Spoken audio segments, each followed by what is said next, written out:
Tema yang saya kira menarik untuk kita bahas kali ini berkaitan dengan faktor yang sangat krusial, dan ini juga tidak hanya berkaitan dengan kepentingan organisasi, tapi juga berkaitan dengan kerelaan daripada kepala daerah untuk betul-betul ingin menempatkan dan mempersiapkan diri bagaimana ASN-nya itu betul-betul bekerja sesuai dengan prinsip direct man to the place, termasuk berkaitan dengan bagaimana mempersiapkan organisasi perangkat daerah itu dipimpin oleh orang-orang yang qualified, seperti yang di dalam teori klasik mengatakan bahwa seseorang diangkat dalam jabatan itu karena prestasi. Karena itu kita akan bahas kali ini untuk memberikan tips bagi pemerintah daerah mengenai tahapan membangun manajemen talenta ASN di perangkat daerah.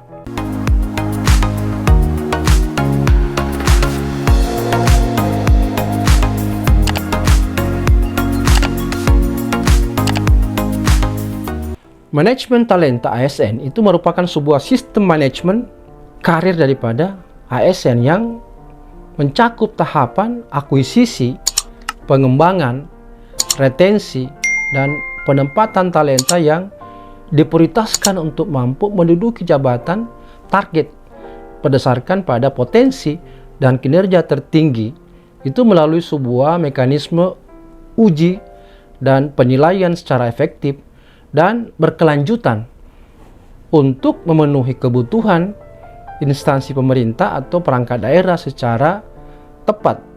Dalam rangka apa? Untuk mengakselerasi pembangunan. Manajemen talenta juga itu dapat kita artikan sebagai manajemen strategik untuk mengelola aliran talenta dalam sebuah organisasi perangkat daerah dengan tujuan memastikan tersedianya pasokan talenta untuk menyelaraskan ASN yang tepat dengan pekerjaan yang tepat pada waktu yang tepat berdasarkan pada tujuan strategis, misi, dan visi pemerintah daerah. Manajemen talenta juga bisa diartikan sebagai suatu proses untuk memastikan kemampuan organisasi mengisi posisi kunci pemimpin di masa depan atau future leaders, dan posisi yang mendukung kompetensi inti organisasi atau sering disebut dengan unique skill and high strategy value. Manajemen talenta ini merupakan suatu proses yang dilakukan untuk memastikan bahwa posisi-posisi kunci dalam organisasi itu dapat diisi secara internal dengan para pegawai yang kompeten melalui pemantapan kelompok pusat pengembangan talenta yang terdiri atas sekumpulan pegawai yang memiliki keterampilan tinggi dan berkualifikasi atau sering disebut dengan talent pool. Nah, apa tujuannya manajemen talenta ini? Karena ini merupakan salah satu komponen utama dari human capital management yang berfokus pada sumber daya manusia di dalam organisasi. Manfaat daripada manajemen talenta ini adalah menjadi metode pengelolaan SDM dalam rangka untuk merekrut, mengembangkan, mempertahankan, mempromosikan pegawai yang bertalenta, mendukung perencanaan suksesi yang terbuka, objektif, terencana, akuntabel, mendukung sistem merit, bermanfaat dalam memastikan ketersediaan pegawai yang memiliki kualifikasi, kompetensi, dan kinerja optimal sesuai dengan kebutuhan daripada organisasi. Menyediakan database profil kompetensi pegawai yang kita miliki, juga termasuk kinerja, kebutuhan pengembangan kompetensi, dan pola karir dari seorang ASN. Bisa juga menjadi instrumen untuk mempersiapkan kader pemimpin di masa depan, meningkatkan partisipasi dan keterlibatan pegawai dalam ikut serta merancang pola karir, menjadi dasar pengelolaan sistem pola karir secara nasional. Nah, apa yang diperlukan atau dipersiapkan atau dibutuhkan untuk membangun manajemen talenta ini? Tentu didahului dari apa sebenarnya visi dan misi daripada pemerintah daerah yang ingin dicapai. Lalu kemudian melakukan analisis kebutuhan talenta, ya. Kemudian bagaimana strategi dan tata kelolanya. Ini berkaitan dengan yang pertama adalah bagaimana menganalisis kebutuhan talenta, dengan tentu memahami secara jelas visi, misi, dan arah strategi daripada pemerintah daerah, serta kebijakan SDM ASN. Kemudian melakukan identifikasi kompetensi yang paling kritikal di dalam menjawab atau ingin mencapai visi, misi, dan arah organisasi atau perangkat daerah. Identifikasi atau petakan jabatan, ya, posisi kunci di dalam organisasi untuk memastikan bahwa ketika pemegang posisi tersebut dipindahkan, dipromosikan, atau memasuki masa pensiun, maka sudah terdapat calon pengganti internal yang kompeten. Posisi yang paling penting atau posisi itu adalah hal yang berkaitan dengan mandat utama dari organisasi, atau bisa kita melihat pada apa saja program-program prioritas yang dibebankan kepada perangkat daerahnya. Misalnya saja posisi yang memiliki risiko tinggi jika gagal, dan ini sangat mempengaruhi kinerja utama pemerintah daerah atau kepala daerah. Posisi juga yang mungkin memberi kesempatan belajar yang tinggi, juga memastikan standar kompetensi jabatan untuk SKJ dari jabatan posisi kunci. Identifikasi jabatan kosong dalam kurun waktu 3-5 tahun ke depan atau memasuki masa pensiun. Identifikasi penggantian pejabat dalam 3 tahun ke depan dikarenakan mungkin karena pensiun, atau mungkin sekolah, atau mungkin juga karena ada promosi, mutasi, atau ada kinerja buruk selama 2 tahun berturut-turut dari seorang pegawai. Juga perlunya identifikasi kebutuhan talent akselerasi. Ini melalui skema CPNS akselerasi dan P3K. Adapun tahapan manajemen talenta itu secara berurut kita bisa melalui yang pertama adalah melakukan akuisisi talenta, baik yang akuisisinya bersifat internal maupun eksternal. Akuisisi internal ini bersumber dari ASN dari perangkat daerah sendiri, ya. Nah, ASN ini selanjutnya dipetakan, kita sebut dengan pemetaan talenta, melalui penilaian kompetensi dan penilaian kinerja. Hasil penilaian tersebut itu terpolarisasi ke dalam 9 box atau 9 kotak, atau disebut dengan matrix 9 box, ya. Sementara yang bersumber dari eksternal itu dilakukan melalui seleksi khusus, baik berupa CPNS, akselerasi, dan pegawai pemerintah dengan perjanjian kinerja atau P3K. P3K ini terbagi atas pegawai fungsional, yaitu jabatan fungsional, dan pegawai administrasi atau jabatan administratif. Yang kedua adalah pengembangan talenta. Adanya peran atasan yang membentuk ASN Corporate University itu, di mana model pendidikannya ini sudah mulai bergeser. Yang dulunya dominan itu tatap muka, dengan Corporate University yang dibentuk itu 70% melalui pengalaman kerja atau pelatihan non-klasikal, atau seringkali disebut dengan praktek, ya, lapang di tempat kerja. 20% melalui orang lain atau pelatihan non-klasikal.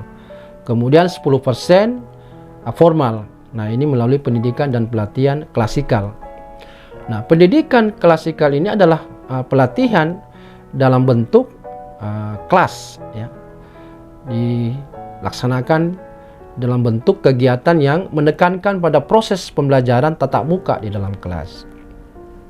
Sedangkan yang non klasikal itu adalah dalam arti kegiatan pengembangan kompetensi tidak hanya berupa pembelajaran kelas, namun lebih ditekankan pada proses pembelajaran praktik kerja dan atau pembelajaran di luar kelas. Nah, pengembangan talenta ini bisa juga berasal dari pemetaan kompetensi dan kinerja ASN di dalam matriks 9 kotak, terutama bagi ASN yang diklasifikasikan dari mulai kotak 1 ya, sampai ke kotak 8, yang bersumber tidak hanya dari CPNS yang berakselerasi maupun ASN atau pola karir ya, itu bisa dilakukan. Nah, pengembangan talenta ini bisa juga berasal dari pemetaan kompetensi dan kinerja ASN di dalam matriks 9 kotak, terutama bagi ASN yang diklasifikasikan dari mulai kotak 1 ya, sampai ke kotak 8, yang bersumber tidak hanya dari CPNS yang berakselerasi maupun ASN atau pola karir ya, itu bisa dilakukan. Yang ketiga adalah retensi talenta. Yang masuk pada tahapan retensi talenta ini adalah ASN yang sudah masuk di dalam kategori kotak 7, 8, dan 9. Retensi talenta dilakukan melalui strategi retensi, monitoring ya. Kemudian memonitor talenta, profil dan rencana karir talenta, dan manajemen suksesi yang berkorelasi dengan tahapan keempat daripada manajemen talenta, yaitu penempatan talenta atau deployment.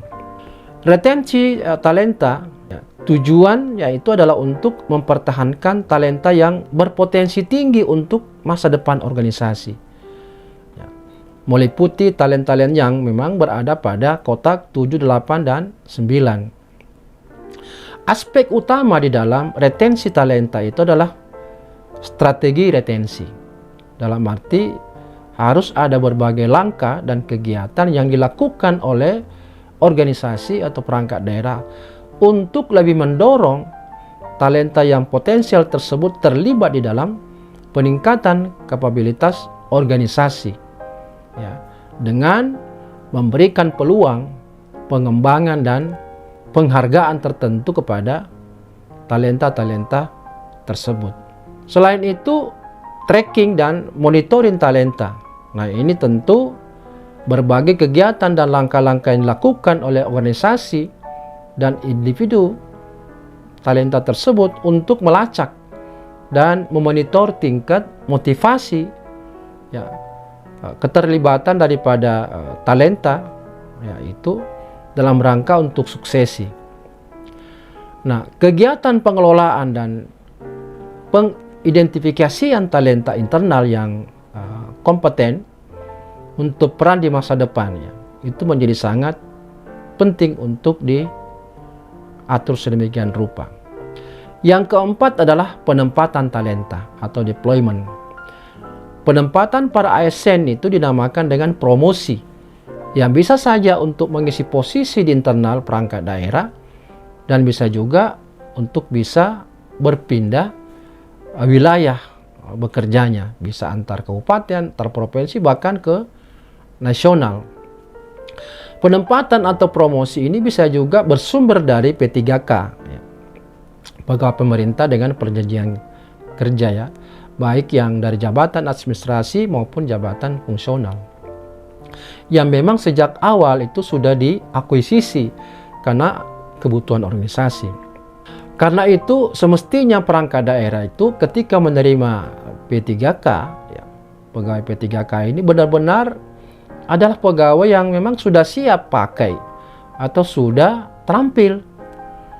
Jangan masuk di skema ini yang pegawai memang belum punya pengalaman. Nah, karena memang secara filosofis P3K itu adalah shortcut untuk menemukan orang-orang yang tepat karena ketiadaan SDM yang dibutuhkan keterampilannya, sehingga mereka masuk itu dalam rangka untuk mengisi jabatan tertentu yang tidak ada SDM-nya di dalam organisasi yang kita pimpin.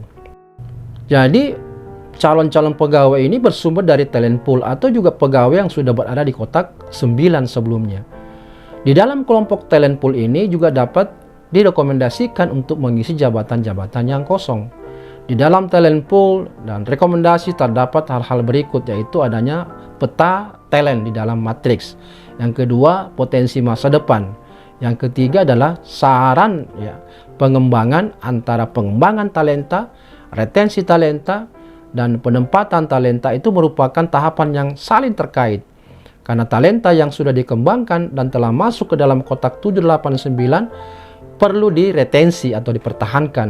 Sehingga ASN yang telah masuk dalam area kotak 9 itu dapat direkomendasikan untuk mengisi jabatan yang kosong dengan syarat menduduki suatu jabatan tertentu, tentu dengan memenuhi kualifikasi yang merupakan prasyarat administrasi tertentu yang harus dipenuhi oleh setiap pegawai yang akan menduduki satu jabatan tertentu. Setiap pegawai itu harus bisa dinilai kompetensi dan kinerjanya. Yang ketiga, hasil penilaian kompetensi itu dan kinerjanya itu menjadi pilar utama di dalam pemetaan talenta.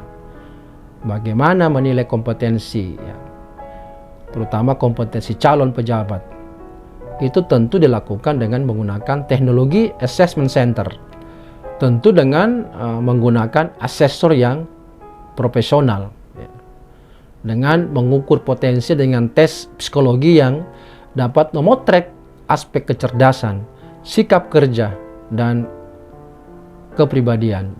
Juga bisa mengukur kompetensi melalui berbagai macam instrumen assessment center, seperti dilakukan melalui simulasi, diskusi kelompok, presentasi, wawancara yang dapat memotret kompetensi manajerial dan sosial-kultural yang dipersyaratkan oleh jabatan yang akan dituju.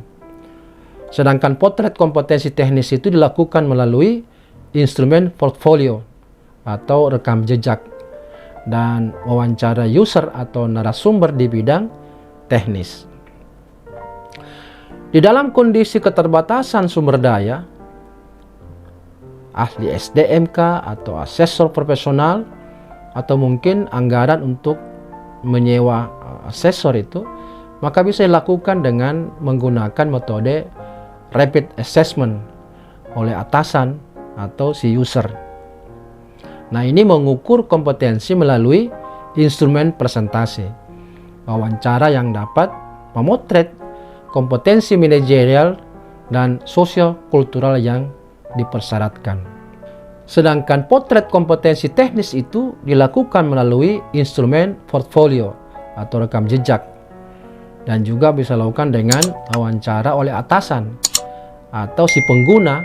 Nah, apapun fungsi assessment center ini, ini bisa menilai kompetensi manajerial dan sosiokultural dengan cara-cara misalnya mengukur potensi melalui penilaian kecerdasan, bagaimana sikap kerja seorang calon dan kepribadiannya dengan menggunakan instrumen tes psikologi yang bisa dilakukan secara paper based test ataupun melalui ujian yang dilakukan secara online. Lebih ideal adalah tentu menggunakan perangkat tes psikologi, di mana mengukur kompetensi dengan mengacu pada kamus kompetensi yang ada di dalam Permenpan RB nomor 38 tahun 2017. Di situ ada 9 kompetensi. Dengan tentu metode sebagai berikut. Pertama tentu melalui simulasi atau melalui tatap muka, Kemudian membuat bahan presentase dengan tema atau topik yang ditentukan oleh asesor yang mengacu pada jabatan yang diminati. Juga melakukan presentase di dalam kelompok, yang dihadiri oleh asesor. Narasumber teknis bisa juga hadir dalam proses ini. Juga dilakukan melalui focus group discussion atau FGD di dalam kelompok dan dihadiri oleh asesor. Bisa juga dengan permainan atau game, melalui atau bermain peran atau role play, Bisa juga dengan wawancara tatap muka atau dengan online untuk memperoleh informasi mengenai pengalaman kerja yang pernah dilakukan dan pekerjaan-pekerjaan apa yang di masa yang lalu dilakukan dan peminatan di masa depan. Bisa juga dengan critical incidents, itu dapat dilakukan secara online.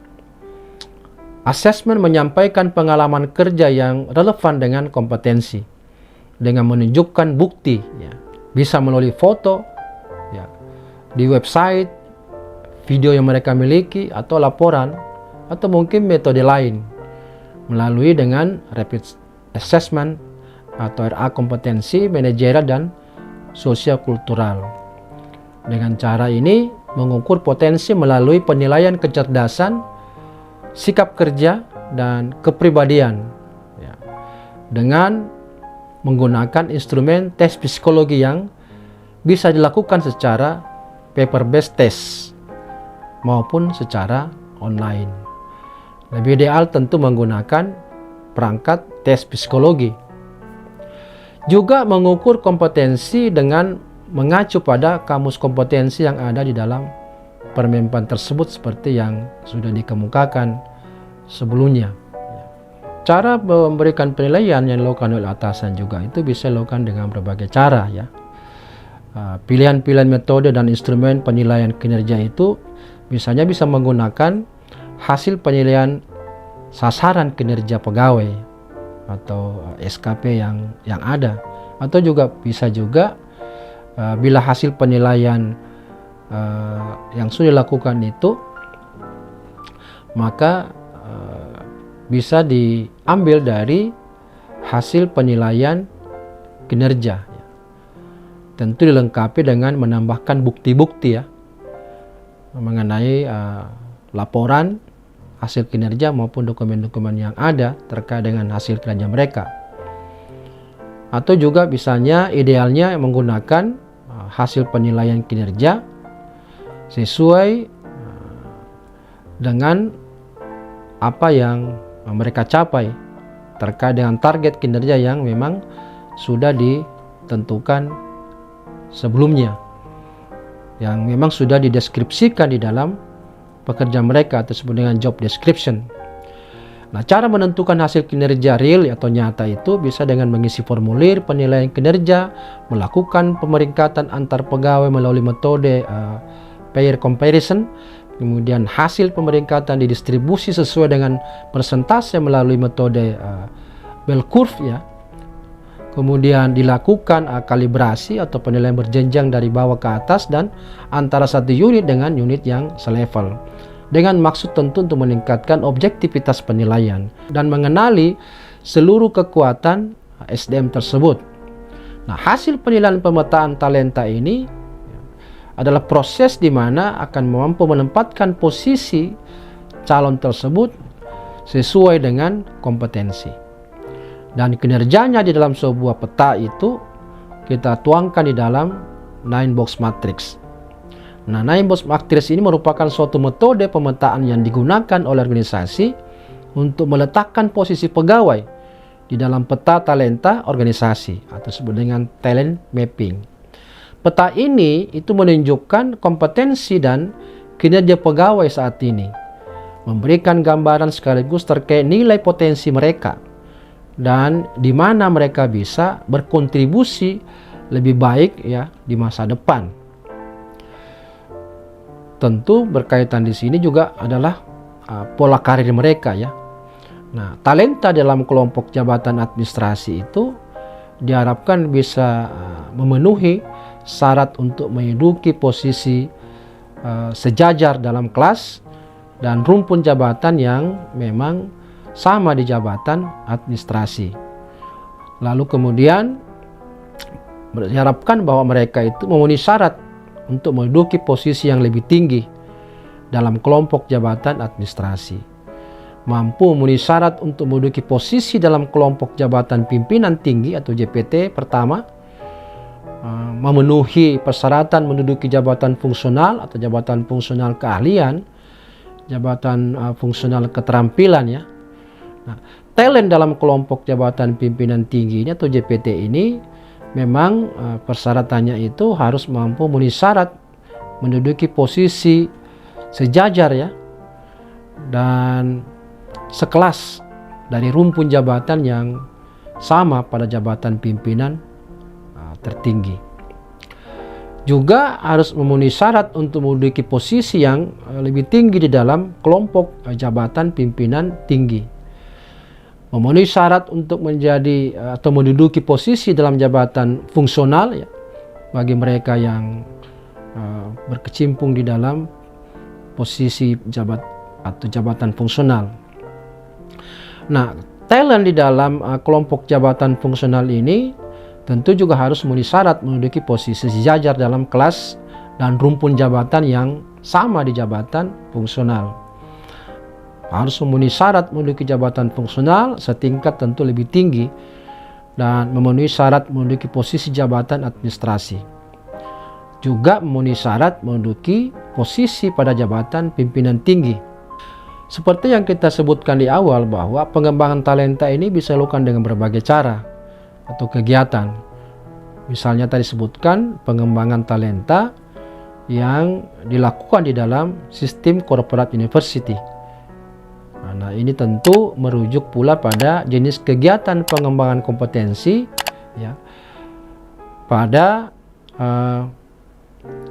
peraturan LAN ya nomor 10 tahun 2018 ya, di mana 70% itu pelatihan non klasikal berupa on the job training dan task force, belajar dan berkembang melalui pengalaman, belajar mandiri atau self development, membaca referensi ya, kemudian e-learning, melakukan riset atau penelitian untuk mendapatkan informasi yang diperlukan, juga melakukan usaha atau perubahan pada metode kerja untuk meningkatkan hasil kerja, kemudian siap dan bersedia mencoba peran baru di unit lain, menginisiasi dan mengelola perubahan dengan supervisi atasan dengan menjalankan proyek perubahan, meminta dan menggunakan feedback atau masukan atau umpan balik dari orang lain untuk mencoba pendekatan baru dalam masalah yang lama. Kemudian menerapkan pembelajaran atau keterampilan baru di dalam situasi nyata. Bekerja dengan pakar dalam organisasi atau dengan konsultan atau mungkin di komunitas praktis atau sering disebut dengan community of practice ya. Nah, itu melalui apa? Melalui data sharing ya. Kemudian melalui juga patok banding atau benchmark ya. Magang ya. Magangnya bisa di dalam unit di instansi mereka atau mungkin juga magang di luar instansi mereka dan melalui keterlibatan dalam kelompok kerja ya yang mereka ikuti. Di dalam proyek bersama itu di dalam unit kerja bisa juga dilakukan ya atau menjadi bagian dari satu kelompok kerja ya, yang berperan di dalam aspek misalnya kepemimpinan ya. Diuji untuk bisa memimpin tim atau menjadi panitia di dalam melakukan kegiatan-kegiatan sosial atau mungkin menjadi relawan di kegiatan-kegiatan lain di dalam sistem pengembangan talenta atau corporate university ASN ini. Nah, selebihnya itu ada 20% itu pelatihan yang bersifat non klasikal atau belajar dan berkembang melalui orang lain ya. Bisa melalui coaching atau counseling oleh atasan atau oleh konselor ya, eksternal. Kemudian bisa juga oleh atasan, oleh mentor eksternal di mana aktif membangun jaringan ya dalam organisasi, termasuk membangun jaringan dengan pihak-pihak dari luar organisasi, baik di dalam lembaga pemerintahan maupun juga lembaga non pemerintahan. Bisa juga dengan berinteraksi dengan para pakar ya, baik secara aktif maupun tatap muka ya, maupun juga secara online. Mempersiapkan materi presentase, kemudian membantu penyiapan rapat belajar melalui tim ya dan jaringan, mencari saran dan pendapat dari lingkungan kerja, aktif menyampaikan ide-ide menjadi fasilitator atau moderator diskusi kelompok, belajar berinisiatif ya, mendorong dan terlibat aktif di dalam berbagai diskusi-diskusi informal bersama dengan rekan kerja dan atasannya. Dan ada juga proses pembelajaran itu yang dinilai 10% ya, belajar dan berkembang melalui pendidikan dan pelatihan klasikal, pendidikan formal atau lanjutan ya. Pelatihan-pelatihan bisa berupa pelatihan struktural kepemimpinan, pelatihan manajerial, ya, pelatihan sosiokultural, pelatihan teknis fungsional, ya.